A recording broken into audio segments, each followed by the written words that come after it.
जय भोले की हर हर महादेव, बम बम भोले। आज मैं शिव की कृपा से श्री शिव महापुराण विद्वेश्वर संहिता का 21वां अध्याय सुना रही हूँ। सुनिए शिवलिंग की संख्या।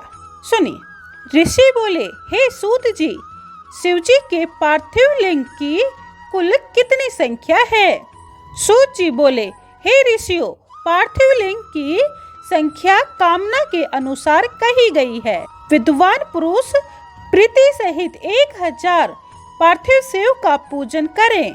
धन का इच्छुक 1500, वस्त्र की चाहने वाला 500 पार्थिव लिंगों को बनाकर पूजें।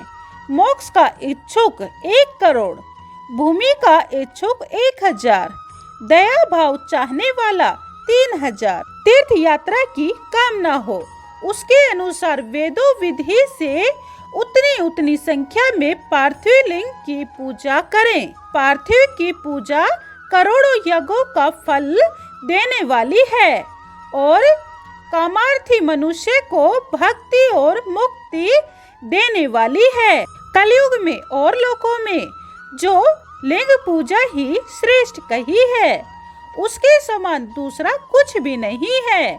यही शास्त्र का नियम है।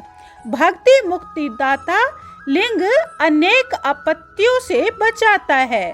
इसे नित्य पूजने वाला शिव की आयुज्य मुक्ति को प्राप्त करता है।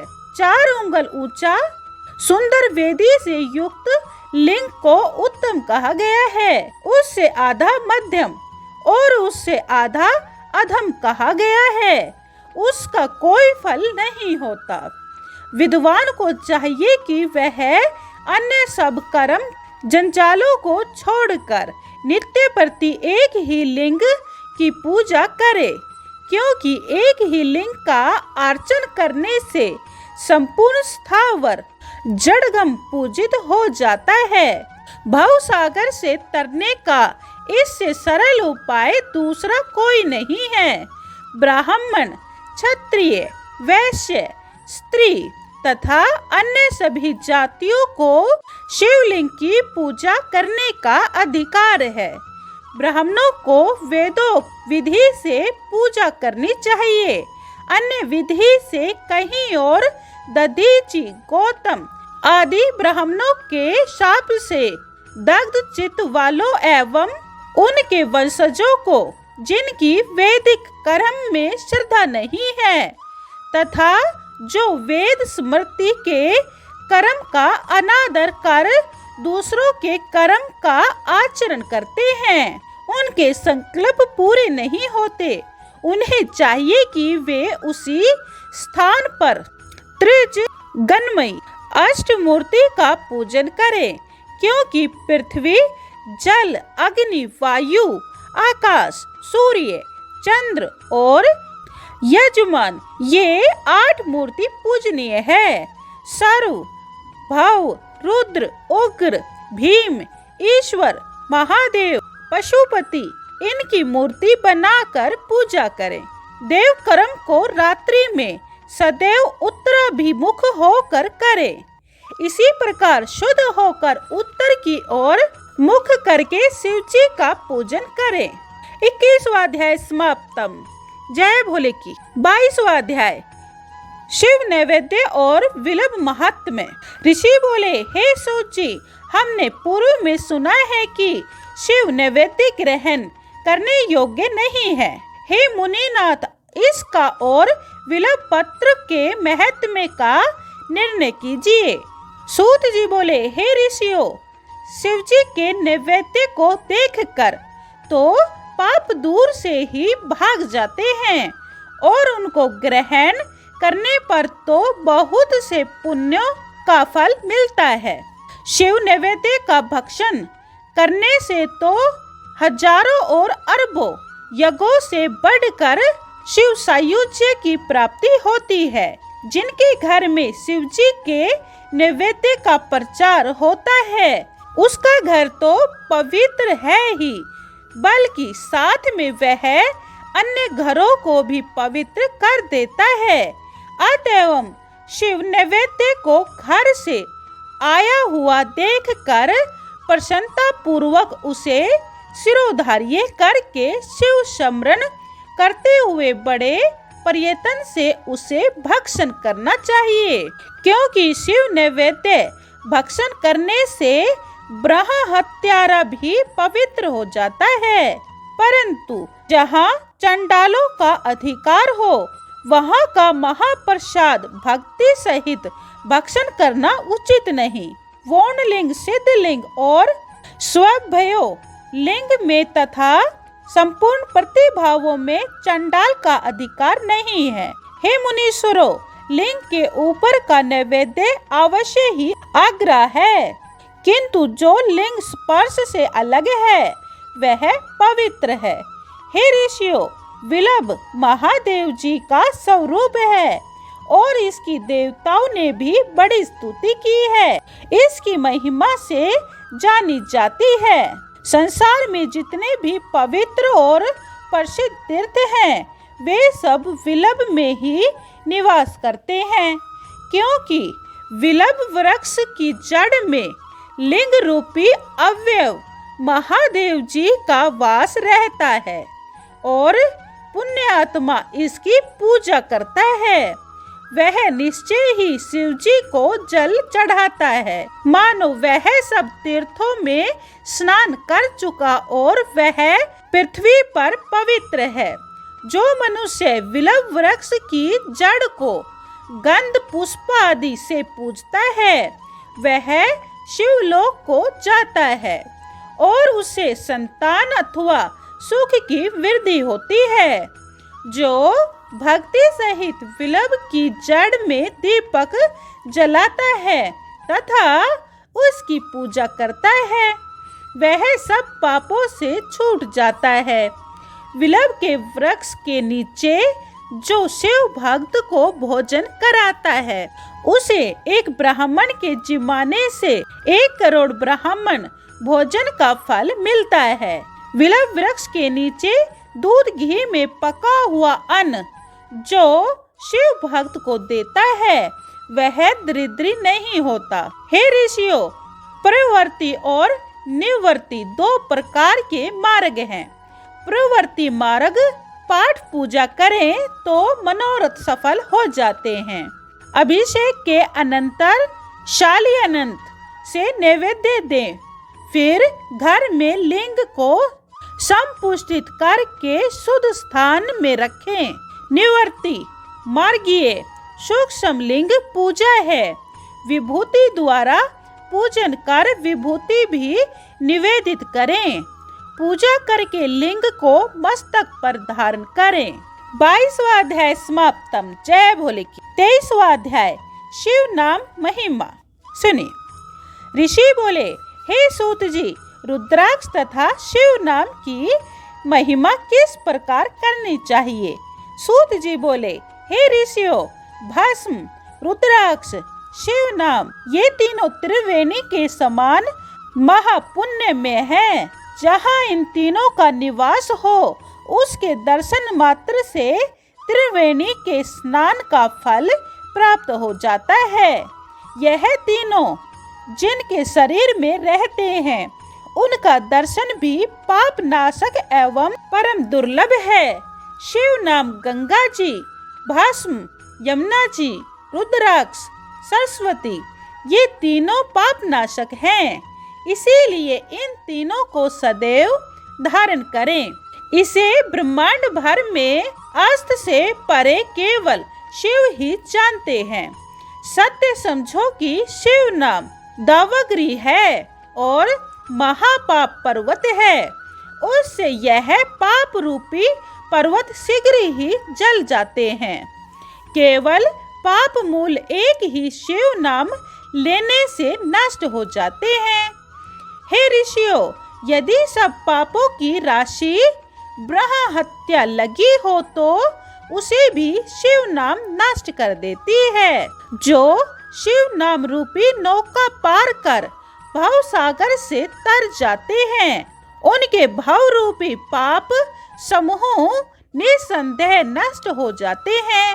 हे मुनीश्वरों, जिसने अनेक जन्मों में तप किया है उसे सर्व पाप नाशिनी शिव दुर्लभ भक्ति मिलती है। जिनका अनेक पाप करके भी शिव भक्ति में मन लग गया है, उनके समस्त पाप निस्संदेह नष्ट हो जाते हैं। जिनके नित्य भस्म लगाने से अंग पवित्र हो गए हैं और आदर सहित शिव नाम जपता है, हे सोनक जी, वह भी इस अथाह भव सागर से पार हो जाता है। हे मुनि, पहले इंद्रधुम्न नाम का एक महापापी राजा हुआ था और एक ब्राह्मण पत्नी भी महापापिनी हो चुकी थी। इन दोनों ने भी शिव नाम के प्रताप से ही सदगति प्राप्त की थी। 23वां अध्याय समाप्तम। जय भोले की। 24वां अध्याय भस्म की महिमा। सूत जी बोले, ऋषियों, भस्म दो प्रकार की है, एक महाभस्म और सौलभ भस्म। श्रोता, समर्थ तथा लौकिक, ये 3 प्रकार की महाभस्म है। सौलभ संज्ञक भस्म भी बहुत प्रकार की है। श्रोता समर्थ भस्म ब्राह्मणों के लिए है, अन्य सब वर्णों के लिए लौकिक भस्म है। ब्राह्मण मंत्र द्वारा भस्म धारण करें तथा अन्य सब बिना मंत्र धारण करें। उपलों से सिद्ध हुई भस्म अग्रे भस्म कहलाती है। दूसरे के यज्ञ से भी उत्पन्न भस्म त्रिपुंड धारण करने में श्रेष्ठ है। जबल उपनिषद में लिखे अनुसार अग्नि इत्यादि मंत्रों द्वारा 7 बार जल से भिगोकर शरीर में भस्म लगावे। तीनों संध्याओं में जो शिव भस्म से त्रिपुंड लगाता है, वह सब पापों से निर्मुक्त होकर शिव के साथ मोक्ष पाता है। त्रिपुंड तथा भस्म लगाकर ही विधि से जप करें। जो निर्भय, अधर्मी, पापी, हत्यारा, मूर्ख एवं पतित हो, वह भी भस्म रमाने से जिस स्थान में रहता हो, वहाँ ही सब तीर्थ और यज्ञों का वास हो जाता है। सारे उपनिषदों का यही सार है कि भस्म तथा त्रिपुंड धारण करना श्रेष्ठ कर है। इसकी निंदा करने वाले लोग ब्रह्मा की आयु उपरांत घोर नरक में पड़े रह कर अनेक यातनाएं भोगते हैं। जो भस्म तथा त्रिपुंड तिलकधारी, त्रिपुंड में तिलकधारी होकर श्रद्धा, यज्ञ, जप, होम, बलि, वैश्य देव एवं पूजन आदि करते हैं, उनकी आत्मा शुद्ध हो जाती है और मन को भी अपने वश में कर लेते हैं। मल त्यागने के बाद जल स्नान देह को पवित्र करता है। मंत्र स्नान पापों को नष्ट करके पवित्र कर देता है। ज्ञान स्नान से सत्संग मिलता है, किंतु भस्म स्नान से समस्त सिद्धियां प्राप्त हो जाती हैं।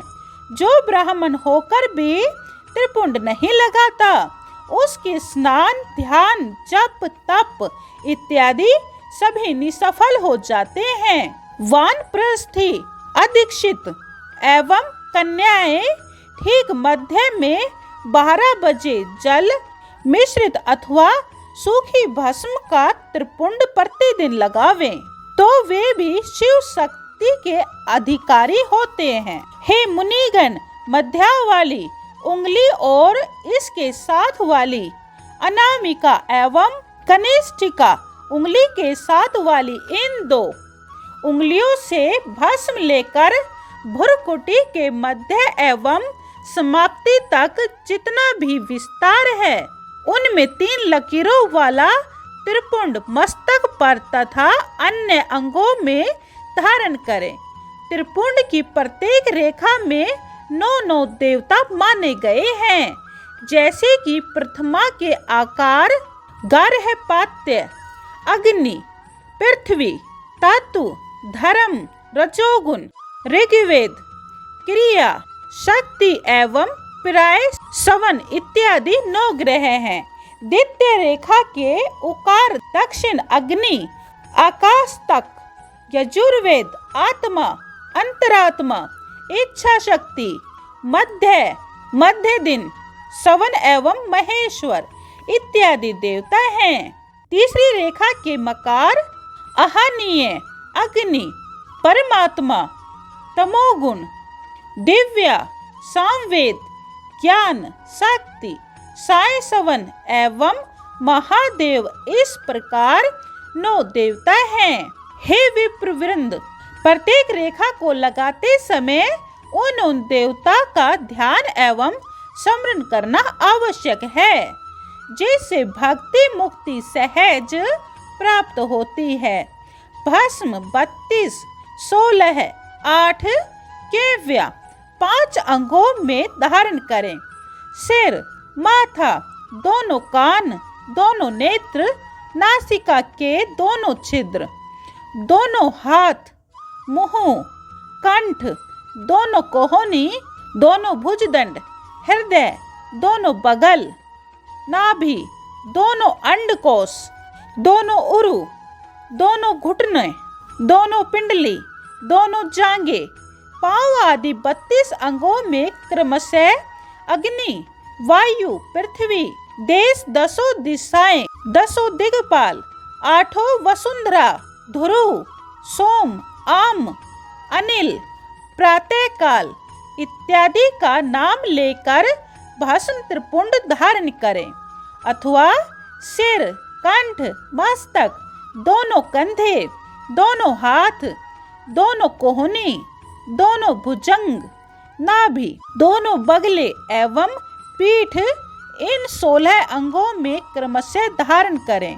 तब अवसनी कुमार, शिव भक्ति, रुद्र, ईश, नारायण, वामदेव आदि 9 देवताओं का स्मरण करके त्रिपुंड लगावें, अथवा सिर, बाल, दोनों कान, मुख, दोनों हाथ, हृदय, नाभि, उरु युगल, दोनों पिंडली एवं दोनों पांव, इन 16 अंगों में क्रमशः शिव, चंद्रमा, रुद्र, ब्रह्मा, ब्रह्मा, गणेश, लक्ष्मी, विष्णु, शिव, प्रजापति, नाग, दोनों नाग, कन्या, ऋषि कुमारिका, समुद्र, तीर्थ इत्यादि के नाम स्मरण करके त्रिपुंड भस्म धारण करें, अथवा माथा, दोनों कान, दोनों कंधे, छाती, नाभि एवं कुहा अंग आदि 8 अंगों में क्रमशः सप्तऋषि, ब्राह्मणी का नाम लेकर भस्म धारण करें। ब्रह्मा एवं रुद्र की उत्पत्ति करने वाले पर ब्रह्मा परमात्मा शिव का ध्यान करके ओम नमः शिवाय मंत्र बोलकर त्रिपुंड धारण करें। 24वां अध्याय समाप्तम।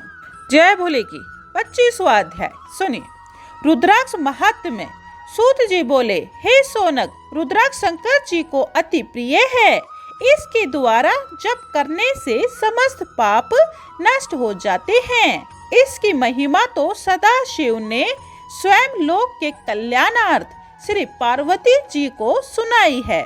सदा शिव ने पार्वती जी से कहा, हे देवी, मैंने पूर्व जन्म में दिव्य सहस्त्र वर्ष पर्यंत तपस्या की थी। उस समय मुझे कुछ भय लगा, जिससे मैंने अपने नेत्र खोल दिए और मेरे नेत्रों से आंसुओं की झड़ी लग गई। उसी से गौड़ देश से लेकर मथुरा, अयोध्या, काशी, लंका, मलयाचल, सहे पर्वत आदि देशों में रुद्राक्ष के वृक्ष उत्पन्न हो गए। तभी से इसका महात्म्य, इसकी माला समस्त पापों का नाश करके भुक्ति मुक्ति देने वाली है। ब्राह्मण, क्षत्रिय, वैश्य एवं शूद्र लोग सफेद, लाल, पीले या काले रुद्राक्ष धारण करें। रुद्राक्ष की माला द्वारा जप करना विशेष फलदायक है, अन्य माला द्वारा नहीं। गोल, चिकना, मजबूत, मोटा, कांटेदार रुद्राक्ष सब मनोरथ सिद्ध एवं भुक्ति मुक्ति दायक है, किंतु कीड़ों द्वारा खाए गए तथा टूटे फूटे कांटों से रहित, फलों से पूर्ण और चपटे यह 6 प्रकार के रुद्राक्ष धारण करने योग्य नहीं। जिन रुद्राक्षों में छेद बना हुआ हो वह उत्तम है, और जिनके छेद मनुष्य द्वारा बनाए हुए हो मध्यम है।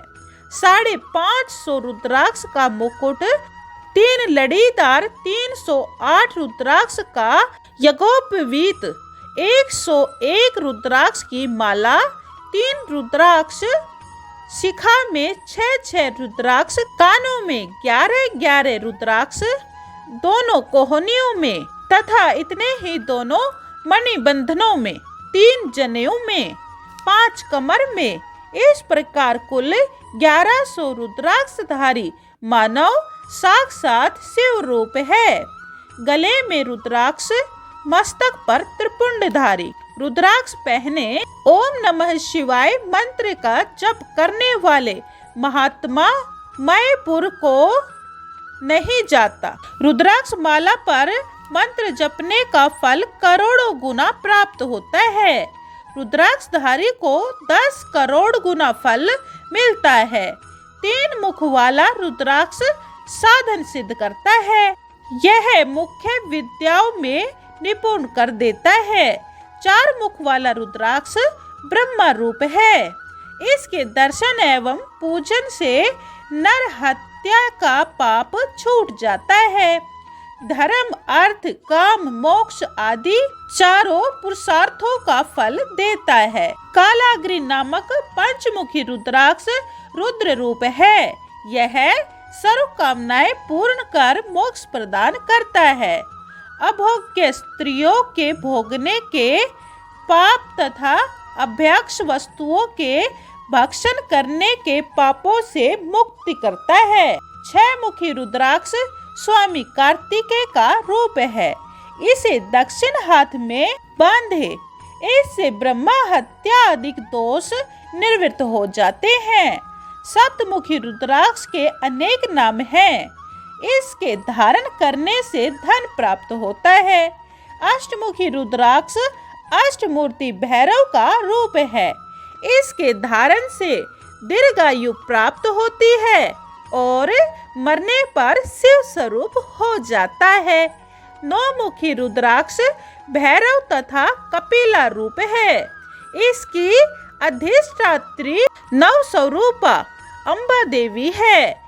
इसे वामांग में धारण करें तो समस्त वैभवों की प्राप्ति होती है। 10मुखी रुद्राक्ष विष्णु रूप है। इसके धारण करने से सब मनोरथ सफल हो जाते हैं। 11मुखी रुद्राक्ष आदित्य रूप है। इसे मस्तक पर धारण करें तो उसका तेज 12 सूर्यों के समान हो जाता है। 13 मुख वाला रुद्राक्ष विष्णुदेव है। इससे धारण करें तो मनुष्य के समस्त पापों का नाश हो जाता है। हे पार्वती जी, अब मैं तुम्हें रुद्राक्ष धारण करने के मंत्र क्रम से सुनाता हूँ। सुनिए। ओम ह्रीं नमः। दूसरा ओम नमः। तीसरा क्लीं नमः। चौथा ओम ह्रीं नमः। 5वां ओम ह्रीं नमः। 6ठा ओम ह्रीं हूं नमः। 7वां ओम हूं नमः। 8वां ओम हूं नमः। 9वां ओम हूं नमः। 10वां ओम है हूं नमः। 11वां ओम ह्रीं नमः। 12वां ओम हूं नमः। 13वां ओम क्रोम शोर नमः। 14वां ओम ह्रीं नमः। यह मंत्र एक मुखी रुद्राक्ष धारण करने के लिए है। मंत्रों का उच्चारण करके रुद्राक्ष धारण करें, क्योंकि बिना मंत्र रुद्राक्ष धारण करने से इंद्र की आयु उपरांत नरक में भोगने के समान पाप होता है। हे मुनिगण, यह आख्यान रुद्राक्ष की महिमा से परिपूर्ण है। जिसे स्वयं शिवजी ने लोक कल्याणार्थ पार्वती जी से कहा है। सूत जी कहते हैं, हे ऋषियों, उसे मैंने भी आप लोगों के प्रति कह सुनाया है। इस भस्म, त्रिपुंड एवं रुद्राक्ष की महिमा से परिपूर्ण अध्याय को नित्य प्रति जो कोई पढ़ेगा अथवा सुनेगा, वे पुत्र पौत्र आदि के सब सुखों को भोग कर सुख में जीवन व्यतीत करके अंत में शिव रूप होकर मुक्त हो जाएंगे। इति श्री शिव महापुराण विद्वेश्वर संहिता संपूर्ण। अब हम कल रुद्र संहिता आरंभ करेंगे। कल अगली वीडियो में देखें। जय भोले की हर हर महादेव, बम बम भोले।